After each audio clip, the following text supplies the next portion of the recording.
കുരുക്ഷേത്ര യുദ്ധത്തിന്റെ 14-ാം ദിവസം. അന്നായിരുന്നു അർജുനൻ തന്റെ പുത്രൻ അഭിമന്യുവിനെ വധിച്ചതിന് പ്രതികാരമായി സിന്ധുരാജൻ ജയദ്രഥനെ വധിച്ചത്. ജയദ്രഥന്റെ വേർപാട് കൗരവപ്രധാനിയായ ദുര്യോധനെ വല്ലാതെ തളർത്തി.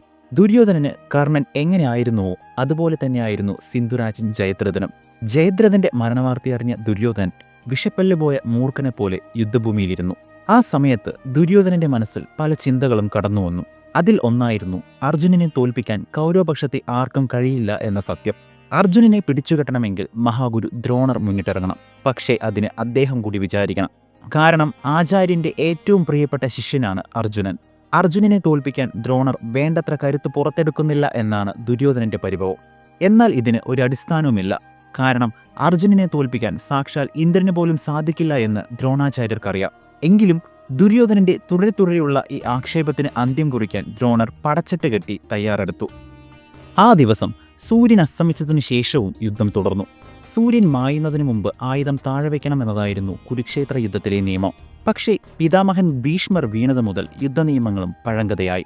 രാത്രി യുദ്ധം ആരംഭിച്ചു. പാണ്ഡവപട സർവ്വസന്നാഹത്തോടും കൂടി കൗരവന്മാരെ ആക്രമിച്ചു. കൗരവരുടെ സൈനിക ശക്തി ഗണ്യമായി കുറഞ്ഞ സമയമായിരുന്നു അത്. 11 അക്ഷൗഹിണികളുമായി യുദ്ധമാരംഭിച്ച കൗരവർ ഇപ്പോൾ എത്തി നിൽക്കുന്നത് കേവലം 4-5 അക്ഷൗഹിണികളിലാണ്. രാത്രി യുദ്ധത്തിൽ 2 പക്ഷത്തെ സൈനികരും വല്ലാതെ ബുദ്ധിമുട്ടി. സ്വന്തം പക്ഷത്തെ സൈനികനെ പോലും തിരിച്ചറിയാനാവാത്ത കൂരിരുട്ടിലാണ് ഈ രാത്രി യുദ്ധം. രാത്രി പൊതുവെ എല്ലാവർക്കും ഭയമാണ്. അതിനൊപ്പം ചോരയുടെ മണം കൂടെയായാൽ മരണം വിളിപ്പുറത്ത് എന്നർത്ഥം. ദ്രോണാചാര്യരെ വീഴ്ത്തുകയാണ് പാണ്ഡവപടയുടെ ലക്ഷ്യം. ദൃഷ്ടദ്യുമ്നൻ അതിന് നേതൃത്വം നൽകി. പക്ഷേ ദ്രോണർ വിട്ടുകൊടുക്കാൻ തയ്യാറായില്ല. അദ്ദേഹം തന്റെ നേർക്ക് വന്നവരെയെല്ലാം ഈയാമ്പാറ്റയെ കൊല്ലുന്ന വിധം കൊല്ലുകയാണ് ചെയ്തത്. ആ സമയത്ത് കുരുക്ഷേത്ര ഭൂമിയിൽ കലിംഗരാജപുത്രനും ഉണ്ടായിരുന്നു. ഭീമസേനയാണ് കലിംഗരാജാവിനെ കാലങ്ങൾക്ക് മുമ്പ് വധിച്ചത്. തന്റെ അച്ഛനെ കൊന്ന ഭീമനെ ഏത് വിധേനയും കൊല്ലുക എന്നത് കലിംഗരാജപുത്രന്റെ ഏറ്റവും വലിയ ലക്ഷ്യമായിരുന്നു. അദ്ദേഹം കൗരവപടയുടെ ഒപ്പം ചേരാനുള്ള പ്രധാന കാരണവും ഇതുതന്നെ. കലിംഗരാജപുത്രനും ഭീമനും നേർക്കുനേർ വന്നു. രാജകുമാരൻ ഭീമന്റെ നേർക്ക് ധാരാളം അമ്പുകളെയ്തു. അത് ചെറിയ രീതിയിൽ ഭീമന്റെ ശരീരത്തിൽ മുറിവുകൾ ഉണ്ടാക്കി. ഉടനടി ഭീമൻ കലിംഗരാജപുത്രന്റെ രഥത്തിൽ ചാടിക്കയറി. എന്നിട്ട് കേവലം മുഷ്ടികൾ മാത്രം ഉപയോഗിച്ച് രാജകുമാരനെ കൊന്നു. ശേഷം ഭീമനെ നേരിടാൻ വന്നത് ധൃതരാഷ്ട്രരുടെ പുത്രന്മാരായ ദുർമദനും ദുഷ്കർണനുമായിരുന്നു. അവർ രണ്ടുപേരും ഭീമനെ ഒരുമിച്ച് ആക്രമിച്ചു. പണ്ട് വരുണനും ആദിത്യനും താരകാസുരനെ എങ്ങനെ എതിർത്തുവോ അതുപോലെ ദുർമദനും ദുഷ്കർണനും നന്നായി പരിശ്രമിച്ചുവെങ്കിലും ഒരു ഫലവും ഉണ്ടായില്ല. ഭീമൻ അവരുടെ രഥം ഭൂമിയിൽ ചവിട്ടി താഴ്ത്തി. ശേഷം അവരെയും യമലോകത്തിലേക്ക് യാത്രയാക്കി. അടുത്തതായി യുദ്ധഭൂമിയിലേക്ക് വന്നത് ഘടോൽകചനായിരുന്നു. രാത്രി യുദ്ധത്തിൽ സമർത്ഥനായ ഘടോൽകചൻ എത്തിയതോടുകൂടി കൗരവപട വല്ലാതെ ഭയന്നു. വ്യാസമഹാഭാരതത്തിൽ ഘടോൽകചന്റെ വരവിനെ ഇങ്ങനെയാണ് വർണ്ണിക്കുന്നത്: കാരിരുമ്പുമയവും ഘോരവും കരടിത്തോലുകൊണ്ട് മൂടിയതും 400 മുഴം വിസ്താരമുള്ളതും യന്ത്രസന്നാഹമുള്ളതും കൊടുങ്കാറ്റുപോലെ ഇരമ്പുന്നതും ആനയോ കുതിരയോ വലിക്കുന്നതെന്ന് അറിയാത്ത വിധം അത്ര വലിയ കുതിരകൾ വലിക്കുന്നതും കഴുകൻ വിളങ്ങുന്ന ധ്വജമുള്ളതും 8 ചക്രങ്ങളുള്ള വലിയ തേരിൽ ഇരിക്കുന്ന അവൻ ശൂലം, മരം, കുന്ന് എന്നിവ കയ്യിലേന്തിയിട്ടുള്ള ഘോരകാരന്മാരായ രാക്ഷസന്മാരുടെ അക്ഷോഹിണി കൂടിയ അവൻ വലിയ വില്ലുമേന്തി വരുന്നത് കണ്ടപ്പോൾ രാജാക്കന്മാരെല്ലാം നടുങ്ങിപ്പോയി. ഘടോൽകചൻ യുദ്ധഭൂമിയിലേക്ക് പ്രവേശിക്കുന്നത് കണ്ടപ്പോൾ കൗരവപട സാക്ഷാൽ യമനാണോ വരുന്നതെന്ന് ഒരു നിമിഷം ചിന്തിച്ചുപോയി. തന്റെ മായ കൊണ്ടും ശക്തി കൊണ്ടും ഘടോൽകചൻ കൗരവപടയെ ആക്രമിച്ചു. ഘടോൽകചന്റെ രൗദ്രമായ യുദ്ധം കണ്ടപ്പോൾ പല രാജാക്കന്മാരും എന്തിന് കർണൻ ഉൾപ്പെടെ ഭയപ്പെട്ടു. അപ്പോഴും കൗരവപക്ഷത്ത് ഒരുവൻ മാത്രം കൂസാതെ നിന്നു: അശ്വത്ഥാമാവ്. ഗുരുപുത്രൻ അശ്വത്ഥാമാവ് ഘടോൽകചന്റെ മായയെ തന്റെ ധനുർവിദ്യ കൊണ്ട് നേരിട്ടു. അതിൽ അശ്വത്ഥാമാവ് വിജയിക്കുകയും ചെയ്തു. രാക്ഷസ പടയോടുകൂടിയാണ് ഘടോൽകചൻ വന്നിരിക്കുന്നത്. അവർ ക്രൂരരും വികൃതരുമാണ്. അവരുടെ രൂപം തന്നെ നമ്മളെ ഭയപ്പെടുത്തുന്നതാണ്. രാക്ഷസ സൈന്യത്തെ കണ്ടപ്പോൾ ദുര്യോധനന് ആശങ്ക വർദ്ധിച്ചു. പക്ഷേ അപ്പോഴും ഗുരുപുത്രൻ അശ്വത്ഥാമാവ് ദുര്യോധനന് ധൈര്യം പകർന്ന് കൂടെ തന്നെ നിന്നു. പിന്നീട് പോർക്കളത്തിൽ കണ്ടത് അശ്വത്ഥാമാവും രാക്ഷസന്മാരും തമ്മിലുള്ള അതിഭയങ്കരമായ പോരാട്ടമായിരുന്നു. ആരെയും സഹായത്തിന് വിളിക്കാതെയാണ് അശ്വത്ഥാമാവ് രാക്ഷസ പടയെ നേരിട്ടത്. തന്റെ പടയെ അശ്വത്ഥാമാവ് മുടിക്കുന്നത് കണ്ടപ്പോൾ ക്രൗധനായ ഘടോൽകചൻ അശ്വത്ഥാമാവിനെ നേരിട്ടു. പിന്നീട് ഇരുവരുടെയും പോരാട്ടം ആരംഭിച്ചു. ഘടോൽകചൻ മായാശക്തി ഉപയോഗിച്ച് അശ്വത്ഥാമാവിനെ നേരിട്ടു. ഘടോൽകചൻ മരങ്ങൾ തിങ്ങി നിറഞ്ഞ ഒരു പർവ്വതമായി രൂപം മാറി. അപ്പോൾ ഗുരുപുത്രൻ വജ്രാസ്ത്രം ഉപയോഗിച്ച് ആ പർവ്വതത്തെ നശിപ്പിച്ചു. ഉടനെ ഘടോൽകചൻ മഴവില്ലടിഞ്ഞ കാർമേഘമായി ആകാശത്ത് ശോഭിച്ചു. അതിന് മറുപടിയായി അശ്വത്ഥാമാവ് വായവ്യാസ്ത്രം പ്രയോഗിച്ചു.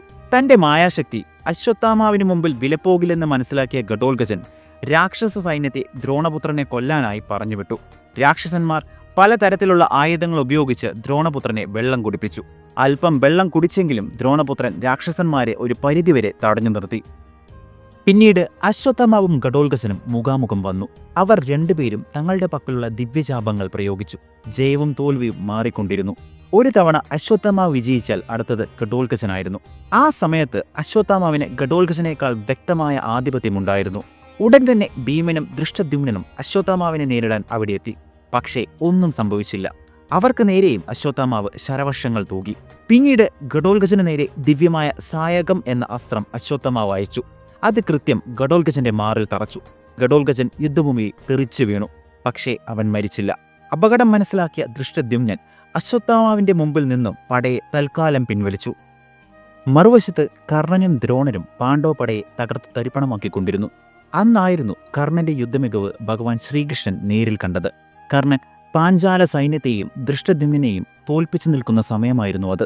കർണന്റെ പോരാട്ടം കണ്ട് ഭയപ്പെട്ട യുധിഷ്ഠിരൻ അർജുനനോട് സൂര്യപുത്രനായ കർണനെ എത്രയും വേഗം വധിക്കണമെന്ന് ആവശ്യപ്പെടുകയുണ്ടായി. കർണൻ യുദ്ധഭൂമിയിൽ ഇന്ദ്രനെ പോലെ ജ്വലിച്ചു നിൽക്കുന്ന സമയമായിരുന്നു അത്. ആ സമയത്ത് അർജുനനെ കർണന്റെ മുമ്പിലേക്ക് അയച്ചാൽ കാര്യങ്ങൾ കൈവിട്ടു പോകും. കാരണം കർണൻ കവചകുണ്ടലങ്ങൾ ഇന്ദ്രദേവന് ദാനമായി നൽകിയപ്പോൾ പകരം ഒരു ദിവ്യായുധം ആവശ്യപ്പെട്ടിരുന്നു. അതാണ് ഏകപുരുഷഘാതിനി എന്ന വൈജയന്തി. അത് ഒരാൾക്ക് നേരെ മാത്രമേ പ്രയോഗിക്കാൻ പറ്റുകയുള്ളൂ. കർണൻ തന്റെ ആജന്മശത്രുവായ അർജുനനു വേണ്ടി ആ വേൽ മാറ്റിവെച്ചിരിക്കുകയാണ്. അതുകൊണ്ട് അർജുനനെ തൽക്കാലം കർണന്റെ കൺവെട്ടത്ത് നിന്ന് മാറ്റി നിർത്താൻ ഭഗവാൻ ശ്രീകൃഷ്ണൻ നിശ്ചയിച്ചു. അർജുനന് പകരമായി കർണനെ നേരിടാൻ ഭീമപുത്രൻ ഘടോൽകചൻ നിയോഗിക്കപ്പെട്ടു. മഹാബലവാനായ ഘടോൽകചന്റെ കൈവശം ഇപ്പോഴും ധാരാളം അസ്ത്രങ്ങൾ ബാക്കിയുണ്ട്. യുദ്ധഭൂമിയിൽ സൂര്യനെ പോലെ വിളങ്ങുന്ന കർണനെ തോൽപ്പിക്കാൻ ഘടോൽകചനെ കൊണ്ട് മാത്രമേ സാധിക്കൂ എന്ന് എല്ലാവരും വിശ്വസിച്ചു. ഘടോൽകചൻ സൂതനോട് കർണന്റെ അടുത്തേക്ക് രഥം തെളിക്കാൻ ആവശ്യപ്പെട്ടു. കർണനും ഘടോൽകചനും മുഖാമുഖം നിന്നു.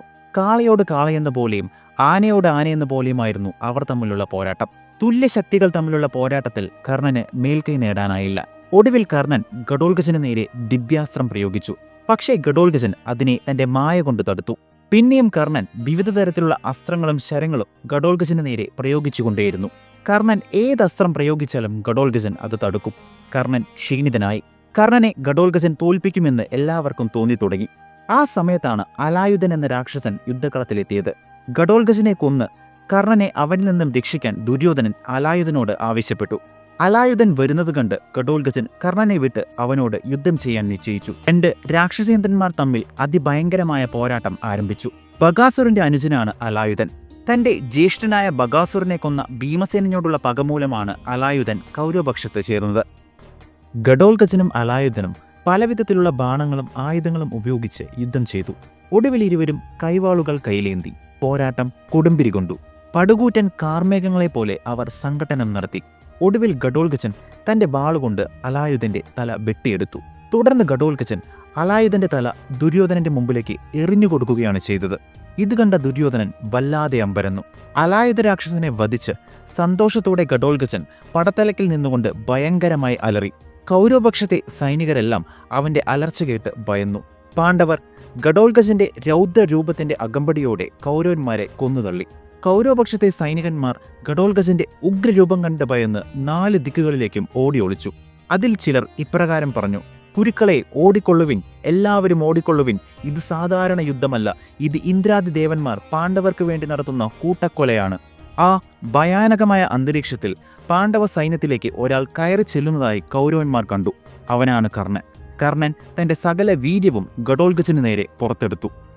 ഘടോൽകചൻ കർണന്റെ തേരിലെ 4 കുതിരകളെയും ഒരു മുൾത്തടിയെടുത്ത് അടിച്ചു വീഴ്ത്തി. കർണൻ രഥം വിട്ട് പുറത്തു ചാടി. ഇനി എന്തു ചെയ്യുമെന്ന് കർണൻ ഒരു നിമിഷം ചിന്തിച്ചു നിന്നു. കൗരവന്മാർ കർണനോട് ഇന്ദ്രൻ തന്ന വൈജയന്തി എന്ന വേൽ ഘടോൽകചന് നേരെ പ്രയോഗിക്കാൻ ആവശ്യപ്പെട്ടു. ഇനി ഒരു വഴിയും മുന്നിൽ കാണുന്നില്ല എന്ന് മനസ്സിലാക്കിയ കർണൻ അത് ചെയ്യാൻ തീരുമാനിച്ചു. അങ്ങനെ കർണൻ അർജുനനെ വധിക്കാനായി കാത്തുവെച്ച വൈജയന്തി ഘടോൽകചന് നേരെ പ്രയോഗിച്ചു. വൈജയന്തി ഘടോൽകചന്റെ മാറു പിളർത്തി. അങ്ങനെ രാക്ഷസേന്ദ്രനായ ഘടോൽകചൻ യുദ്ധക്കളത്തിൽ മരിച്ചു വീണു.